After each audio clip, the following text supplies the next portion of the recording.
Students, welcome back to a new session. So today's topic is in embryology, development of frog. In the previous session, I have explained about different types of cleavages, how does it takes place. I explained about holoblastic cleavage, meroblastic cleavages and all. So today we are going to see development of frog up to gastrulation, or it can also be said as formation of primary germ layers in frog. Okay, so before going to the development of frog, different aspects in this, we are going to see some basic thing about frog. So as we all know, frog is an amphibious animal. It belongs to amphibia. In frog, sexes are separate. Sexual dimorphism is seen only during the breeding season. And however, mature male frog is generally smaller than female in length. This is one thing which we should know. Mature male frog is smaller than the length in the female. So in breeding season, males develop nuptial pads near the thumb of the forelimb. We all know it's have a webbed feet. So it develops nuptial pads near the thumb of the feet, okay, forelimb. So the thickness and the color of the pad increases as the season increases in the breeding season, and further it also develops some vocal sacs which is located near the tympanum, near the forearm.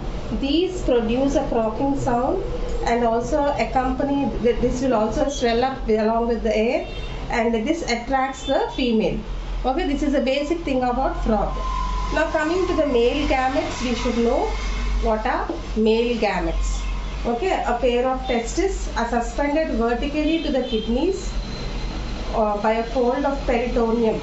Okay, so gametes, so spermatozoa are formed in the seminiferous tubules. So in these male gametes, the tubules are separated from one another by interstitial tissues. So what happens during this course, the spermatozoa that are formed in the seminiferous tubules will transform into sperms by a process called as spermatoteliosis. These sperms will further go and meet with the egg. Okay. Now, this sperm, the structure, if you see, it will be length up to 0.03 mm in length, and it is having an filamentous tail. The sperm elongated head. That head elongated anterior part is called as acrosome, and it is also having a very short middle piece and the tail. Now coming to the ova. Ova, these are the female gametes. If you see ova, the female gametes.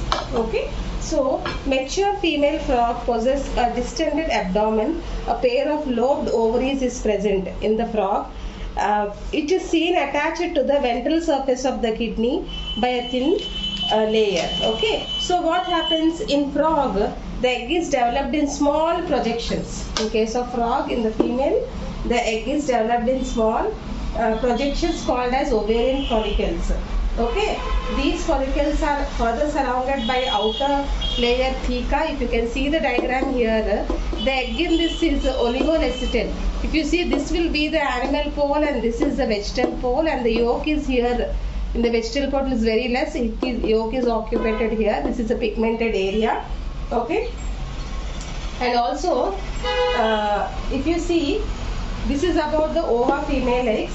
Now how this copulation takes place? So during the breeding season, the females are attracted by the males, as I told you all, by the croaking sound with the vocal sacs or the male frog makes. Okay, the male sits on the back of the female and presses the abdomen of the female by holding it tight. So this phenomenon is called as amplexus. Then the female releases the eggs into the water. At the same time, male also releases sperms as a milt over the eggs. Immediately the jelly present around the eggs swell to prevent polyspermy to some extent. So in frog, how this copulation takes place, the males first attract the female. Okay, males attract the female, then the male sits on, by how it will attract? By the rocking sound. Then the male sits on the female and presses the abdomen of the female, then the eggs are released out in the water by the female, then the sperm like a jelly also releases on the egg and it forms a jelly like substance there further to undergo further fertilization. So fertilization is external here. Next step. So sperms here enter the ovum at an angle of 20 to 30 degrees from the animal pole. Okay, that means animal pole is here. From here the sperms enter. This is in the ova. You see, this is the animal pole, this is the vegetal pole in the egg. So enters, and after the sperm entry from the animal pole, if you see, the between member of the egg becomes more membranous and more fertilization takes place, and that further becomes into a cone shape. Okay, that membrane becomes further into a cone shape. So during fertilization, only sperm head with male pronucleus enter the ovum. During fertilization, only sperm head with male pronucleus enters the ovum from here, from the animal pole. Now coming to cleavage and morulation. So cleavage is already I explained in the previous class. So cleavage we will see in case of frog. So though frogs exist telolestil means it is settled to one side and the yolk is concentrated towards the vegetal pole. The yolk is moderate. Okay, sometimes it's moderate, it is mesolestil. So cleavage here takes place. Which kind of cleavage? In the previous class I explained about holoblastic and neuroblastic, right? But here in case of frog, cleavage takes is holoblastic. Okay. So first cleavage occurs at 2 to 3 hours after fertilization and passes in the animal pole to the vegetal pole. Okay. Then two equal sizes are formed, and what happens? The second cleavage occurs after 1 hour after completion of the first cleavage. Now the second cleavage occurs after 1 hour after the first cleavage is completed. That means first cleavage occurs 2 to 3 hours after fertilization. After 2 to 3 hours after leaving for 1 hour, then the second cleavage takes place. Okay, so the third cleavage occurring 30 minutes after the completing of the second cleavage. Okay, the third cleavage occurs at the right angles. Okay, so now here what happens? At the end of the third cleavage, 8 cells are formed. Okay, so here all the blastomeres are tightly arranged without any cavity. You can see here all are tightly arranged here. After that, fourth cleavage occurs 20 minutes after the third cleavage. Third cleavage occurs 30 minutes after the second cleavage. Fourth cleavage occurs 20 minutes after the third cleavage. So here in case of fourth cleavage, 2 furrows also are formed.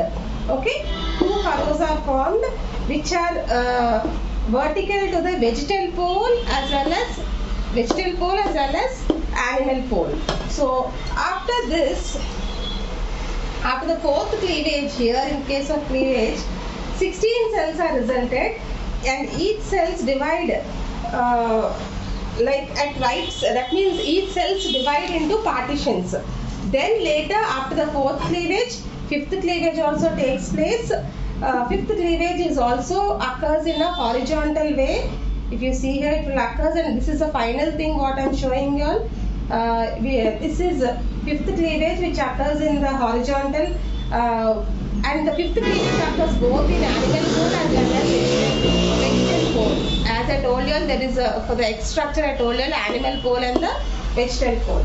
So after the fifth cleavage, the cleavage becomes irregular.